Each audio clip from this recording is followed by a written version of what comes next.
Good morning class 11 drawing का आज हम चैप्टर पढ़ेंगे। एक टॉपिक लेंगे प्रागैतिहासिक काल। अब इससे पहले हम काफ़ी कुछ पढ़ चुके हैं और आज का जो हमारा टॉपिक रहेगा वो रहेगा प्रागैतिहासिक कला यानी प्री हिस्टोरिक आर्ट। इसमें सबसे पहले हम देखेंगे आदिम कला यानी प्रीमिटिव आर्ट, फिर उसके बाद देखेंगे पाषाण युग यानी स्टोन एज। इसको 3 पार्ट में डिवाइड किया गया है। फर्स्ट है हमारा पूर्व पाषाण युग जो कि जिसका टाइम माना जाता है 30,000 ईस्वी पूर्व से 25,000 ईस्वी पूर्व तक का। मध्य पाषाण युग जो कि 25,000 ईस्वी पूर्व से 10,000 ईस्वी पूर्व तक का। और उत्तर पाषाण युग जो कि 10,000 ईस्वी पूर्व से 5,000 ईस्वी पूर्व का है। तो हम पढ़ते हैं आज प्रागैतिहासिक कला के बारे में। तो आदिम कला यानी कि क्या कहा जाता है उसे, प्रिमिटिव आर्ट। आदिम कला मनुष्य की आरंभिक अवस्था की कला है, यानी कि जहाँ मनुष्य का स्टार्टिंग हुई है, मनुष्य का प्रारंभ हुआ है, वही आदिम कला कहा जाता है। इतिहास में पूर्व की कला को प्रागैतिहासिक कला का काल कहा जाता है, अर्थात भाषा के विकास से पूर्व अवस्था में मनुष्य, जिसे क्या कहा जाता था, आदि मानव, जंगलों में रहता था और संघर्षपूर्ण जीवन जीता था।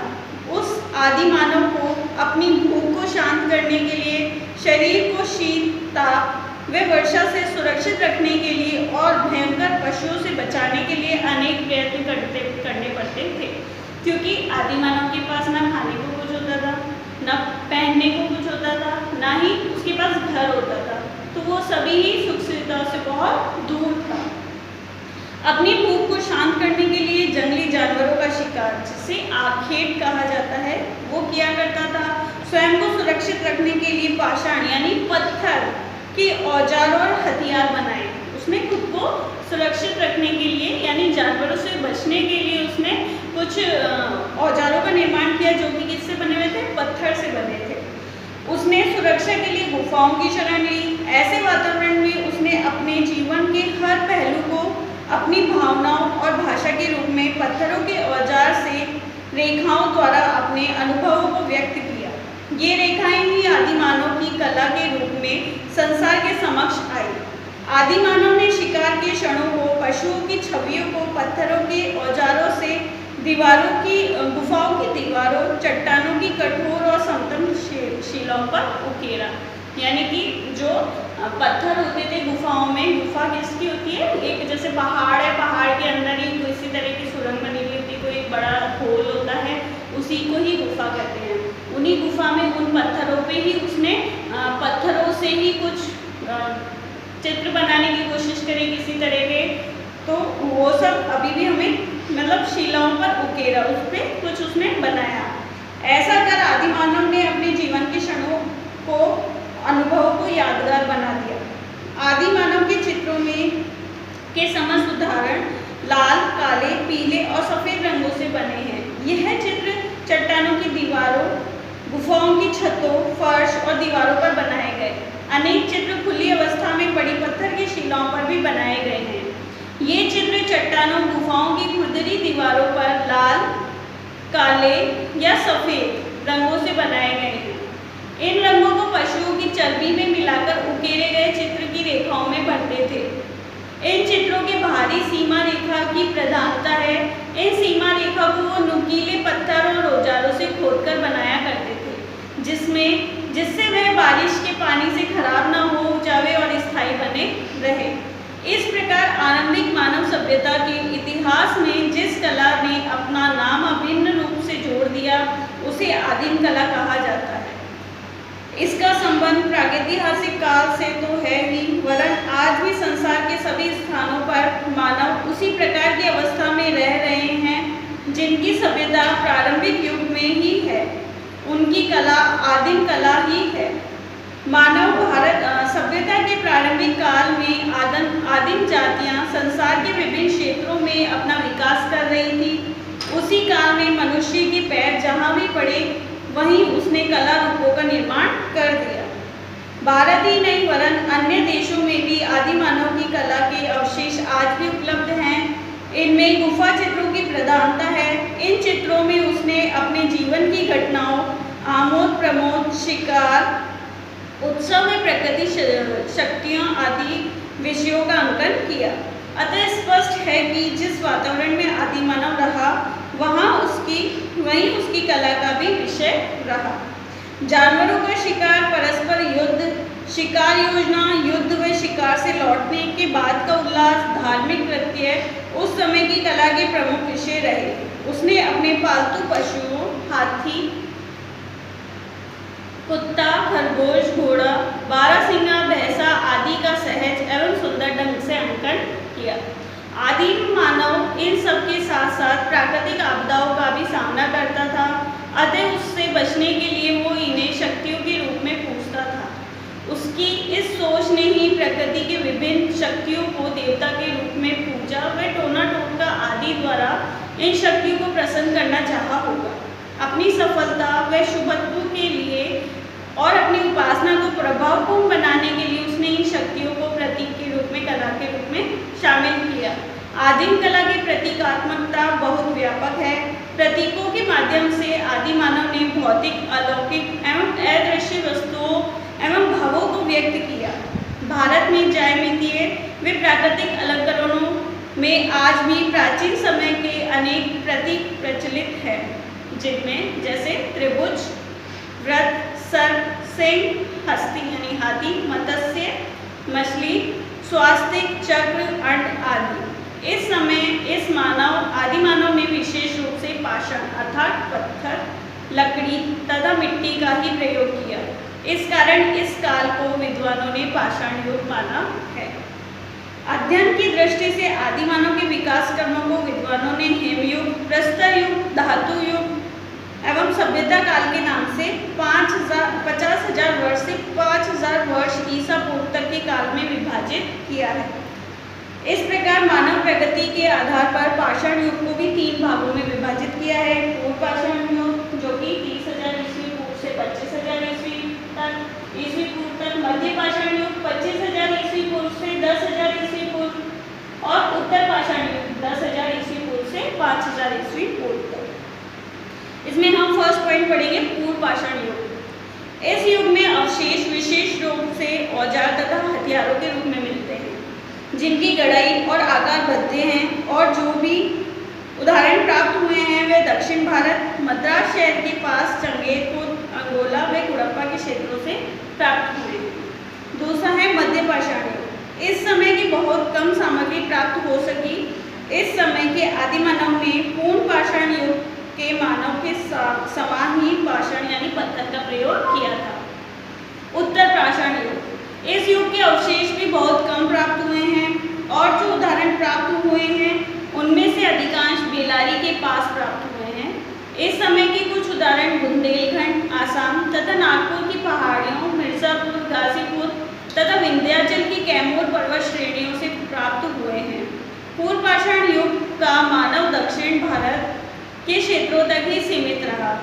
उत्तर पाषाण युग का आदि मानव सारे भारतवर्ष में फैल गया और बेलारी उसका प्रमुख केंद्र बना। इस काल में मानव पत्थर के यंत्रों पर पॉलिश करता था और चाक पर बने मिट्टी के बर्तनों का प्रयोग करता था। उत्तर पाषाण युग के मानव ने सर्वप्रथम चित्रकला का प्रयोग किया, और आज भी इनकी चित्रकला के उदाहरण विभिन्न स्थानों पर सुरक्षित है। इस समय के प्रमुख उदाहरण बेलारी, वायनाड, एटकल, होशंगाबाद, सिंगनपुर, बुंदेलखंड, बघेलखंड जो कि विंध्याचल में है, मिर्जापुर, रायगढ़, हरनीहरन, विल्सारंगम, बुडार परगना आदि स्थानों पर भी प्राप्त होते हैं। इनके जो प्रमुख शैल चित्र व विशेषता क्या है? शैल चित्र यानी जो पत्थरों के चित्र बनाए जाते हैं उसे ही शैल चित्र कहा जाता है। इनके प्रमुख शैल चित्र। शैल चित्र से तात्पर्य पर्वतीय क्षेत्रों में नैसर्गिक रूप से निर्मित शिलाश्रय छतों तथा दीवारों पर किए गए चित्रांकन से है। शिलाश्रय यानी पर्वतों पे, जो मैं बताया था कि इनके पास मकान नहीं होते थे तो वो गुफाओं में रहते थे। उन्हीं गुफाओं में फिर उन्होंने पत्थरों पे चित्र बनाना प्रारंभ किया था। तो इन्हें उनकी जो छतें होती थी, गुफा की छतें और जो दीवारें होती थी, उसी पे वो चित्र बनाते थे, जिसे शैल चित्र कहा जाता है। विश्व स्तर पर शैल चित्रों का सर्वप्रथम ज्ञान 1879 ईस्वी में दक्षिण पश्चिम यूरोप में स्पेन की अल्तामीरा गुफा के शैल चित्रों की खोज से प्रारंभ हुआ माना जाता है। 1867 to 68 ईस्वी में आर्चीबाल्ड कार्लराइट द्वारा की गई। इसकी शुरुआत आर्चीबाल्ड ने मध्य प्रदेश के रीवा जिले के सोहरो घाट्स के शैल चित्रों से की थी। इसके पश्चात 1880 ईस्वी में कार्लराइल व कॉकबर्न ने मिर्जापुर शैल चित्र पर, 1910 ईस्वी में एडरसन ने सिंगनपुर, 1932 ईस्वी में हंटर ने पंचमढ़ी के शैल चित्रों का अध्ययन प्रस्तुत किया। इसके बाद D.H. Gardner, R.K. Verma, S.K. Pandey, V.S. Wakadkar, V.N. Mishra, Yashodhar Mathpal एवं इरविन न्यूमेयर आदि विद्वानों ने भारतीय शैल चित्र का कला का व्यवस्थित अध्ययन किया।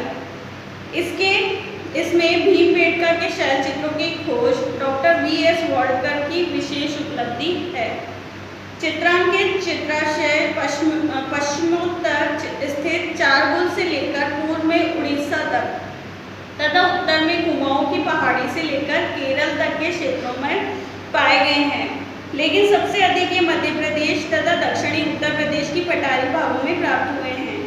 मध्य प्रदेश में सतना, रीवा, सीधी, सागर, शहडोल, दमोह, सीहोर, होशंगाबाद, जबलपुर, भोपाल, रायसेन, मंदसौर आदि जिलों में सबसे अधिक चित्रित शिलालेख प्राप्त हुए हैं। रायसेन जिले में भीमबेटका के चित्रित शिलाश्रव को यूनेस्को द्वारा विश्व सांस्कृतिक धरोहर में के रूप में मान्यता प्राप्त की गई है। इसको आप याद रखने वाली बात है कि रायसेन जिले के भीमबेटका के चित्रों को चित्रित शिलाश्रव को यूनेस्को द्वारा विश्व सांस्कृतिक धरोहर में मान्यता प्राप्त प्रदान की गई है, जो इनके चित्रों के महत्व को अभिव्यक्त करता है। उत्तर प्रदेश के बगईखोर, कंडाकोट, लखनिया, कोहबर, घोड़मंगर, मलरूरिया, महदरिया आदि शैल चित्रों के प्रमुख केंद्र है। राजस्थान में चंबल नदी घाटी क्षेत्र में इस दृष्टि से शताधिक ऐसे पूरा स्थल प्रकाश में आए हैं। राजस्थान में मुख्यतः ये शैल चित्र कोटा, झालावाड़, दर्रा, छोटी सादड़ी, चित्तौड़, अजमेर, आबू क्षेत्र एवं बूंदी में प्राप्त हुए हैं। बूंदी क्षेत्र में शताधिक शिलालेखों की खोज की जा चुकी है। इसमें गर्दरा, रामेश्वर, महादेव व भीमलत प्रमुख है। भारतवर्ष में उत्तर पाषाण युग की चित्रकला के अनेक स्थानों पर रोचक उदाहरण प्राप्त हुए हैं। इन उदाहरणों से आदि कला की मानव की चित्रकला का ही विकास क्रम का ज्ञान ही नहीं प्राप्त होता, बल्कि आदि मानव के जीवन शैली को भी जानने समझने का अवसर मिलता है। इस आदि मानव ने ये चित्र गुफाओं की दीवारों पर ही नहीं वरन खुले वातावरण में पड़ी शिलाखंडों में भी बनाए, यानी कि सिर्फ गुफाओं में ही चित्र ना बना करके जो बीच बीच में बड़े पत्थर लगे हुए थे उन पे भी उन्होंने आदि मानव में चित्र बनाए थे। चित्रित शिलाश्रय अधिकांशतः पहाड़ियों के किनारे जल स्रोतों के निकट होते थे। ये आदि मानव शिलाश्रयों का चुनाव करता था, क्योंकि जल स्रोतों के पास के शिलाश्रयों में आदि मानव जल तथा वन्य जीव आसानी से सुलभ हो जाते थे। प्राय एक स्थान पर अनेक छोटे बड़े अनेक प्रकार के शिलाश्रय पाए जाते थे। इन सभी का चित्रांकन नहीं मिलते, संभवतः आदि मानव चित्रांकन हेतु शिलाश्रयों का चुनाव करते रहते थे। कहीं कहीं पर शिलाश्रय पर एक के ऊपर एक अनेक चित्र मिलते हैं। मध्य प्रदेश की रायगढ़ रियासत में मांड नदी के किनारे पूर्व की ओर स्थित सिंगनपुर नामक ग्राम में 50 चित्रित शिलाखंड तथा गुफाएं मिली है। इसी क्षेत्र में कवरा पर्वत, कर्मागढ़, नवागढ़, खैरपुर तथा गोतालदा में अनेक शैल चित्र प्राप्त हुए हैं। यहाँ शिल्पांकन पद्धति में चित्र बनाए गए हैं। मिर्जापुर, भलदरिया में भी अनेकानेक पशु आखेट चित्र अंकित पाए गए हैं। मिर्जापुर में एक प्रसिद्ध प्राकृतिक भ्रमण स्थल विडम में भी प्रागैतिहासिक चित्रकारी से युक्त शिलाश्रय प्राप्त हुए हैं। शिलाश्रय यानी वही पत्थर, बुदनी तथा रहेली, जो कि होशंगाबाद है, का नाम भी प्रागैतिहासिक चित्रकला के लिए प्रसिद्ध है। यहाँ एक शिलाश्रय पर मोर का विशाल चित्र अंकित है और एक स्थान पर वन देवी का चित्र अंकित है। होशंगाबाद में नर्मदा नदी के किनारे इटारसी जाने वाले मोटर मार्ग में कुछ किलोमीटर की दूरी पर आदमगढ़ पहाड़ी पर 1 दर्जन से अधिक शिलाश्रय है, जिनमें हाथी, महिष, घोड़े, सांभर, जिराफ समूह, अस्त्रधारी, अश्वारोही यानी घोड़े पे सवार 4 धनुषधारी आदि शिल्पांकन पद्धति से चित्र चित्रित किए गए हैं। भोपाल क्षेत्र में धर्मपुरी नामक स्थान पर एक शिलाश्रय में गेरुए रंग से अंकित हिरण के आखेट यानी कि हिरण का जो शिकार किया गया है उसका रहस्यमय चित्रण है। इस चित्र में शिकारी के पैर पूरे पत्तियों से ढके हुए बनाए गए हैं, जिसमें भ्रमवश हिरण उसके समीप आ गया है। ऐसा इस दृश्य में अंकित किया गया है, मतलब ऐसा चित्र बनाया गया है। होशंगाबाद में आदमगढ़ की पहाड़ी के चित्र शैल चित्र में हल्के पीले रंग से एक विशालकाय हाथी यानी कि बहुत बड़ा हाथी का चित्र बनाया गया है। इसके अतिरिक्त महामहिष का एक चित्र जो दोहरी रेखाओं में शिलालेख के ऊपरी भाग पर पूरे विस्तार से बनाया गया है। इस विशाल महिष चित्र का आकार 10 फीट लंबा तथा 6 फीट चौड़ा है। यही एक शिलाश्रय पर मयूर का विशाल चित्र 2 सीधी रेखाओं द्वारा अंकित है। एक अन्य शिलाश्रय पर आदिम वन देवी का अलंकृत आकार बनाया है। इसकी विशेषता क्या है? चित्रों के विषय आदि मानव के जीवन का प्रमुख उद्देश्य भयानक पशुओं का शिकार तथा दैनिक जीवन के कार्यकलापों तक ही सीमित रहा है। अतः उनके चित्रों के विषय भी इसी से संबंधित रहे हैं। यानी कि आदिम जो लोग थे, आदि मानव लोग थे, उनके पास कुछ ना रहने की जगह थी, ना कुछ अपना खुद को ओढ़ने की जगह थी, ना कुछ अपने बचाव के लिए वो कुछ कर सकते थे। इसलिए जंगलों में रहने के कारण उनका सबसे ज़्यादा सामना होता था जंगली जानवरों से। उनकी जो दिनचर्या थी, उनकी जो रूटीन लाइफ थी, उसमें उनको ऐसा ही सामना करना होता होगा जंगली जानवरों से। इसलिए उनके जो चित्र होते थे उसमें भी अधिकतर जंगली जानवरों का ही चित्र या शिकार का चित्र बनाया गया है।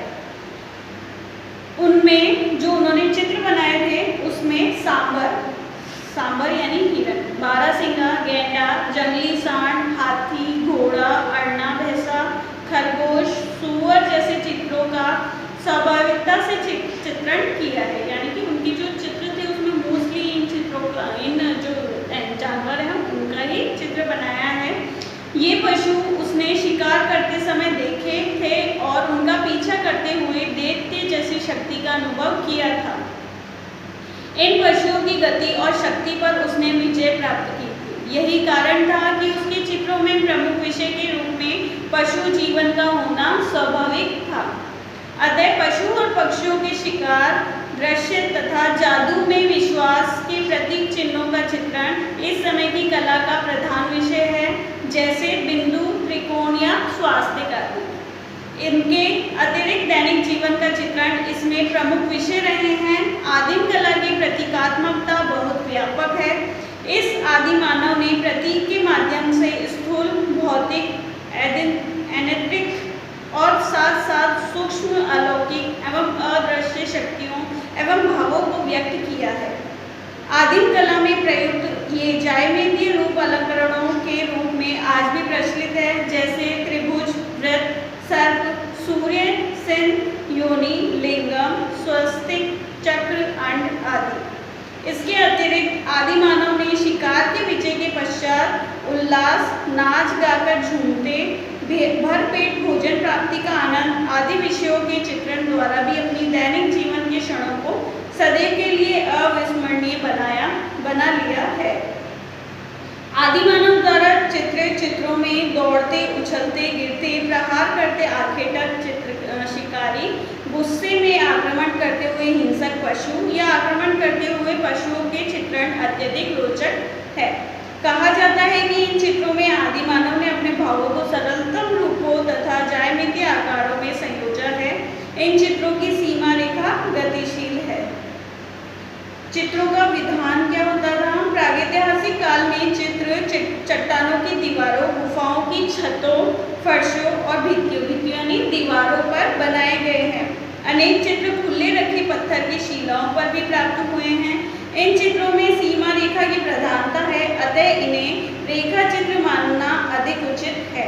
आकृति की सीमा रेखा को अधिकतर किसी नुकीली पत्थर के औजार से खोद कर बनाया गया है, जिसमें वह वर्षा के जल से धुल ना जाए और स्थायी बनी रहे, यानी कि वो हमेशा लंबे समय तक बने रहे। इसके लिए उन्हें नुकीली किसी धातु से पुरेद कर बनाया गया है। सामान्यतः 2-3 रेखाओं में से मानव आकृतियों का निर्माण किया गया है, यानी कि जो मानव आकृतियाँ बनाई गई है उसमें ज़्यादा रेखाएं नहीं खींची गई है, जैसे ज़्यादा 2 रेखाओं में ही मानव आकृतियाँ बनाई गई है। और कभी कभी चौखुटे धड़ से मनुष्य आकृति बनाई गई है, जिसमें तिरछी और पड़ी रेखाएं भर दी गई है। तो आज के लिए हमारा इतना ही बहुत है। हम जो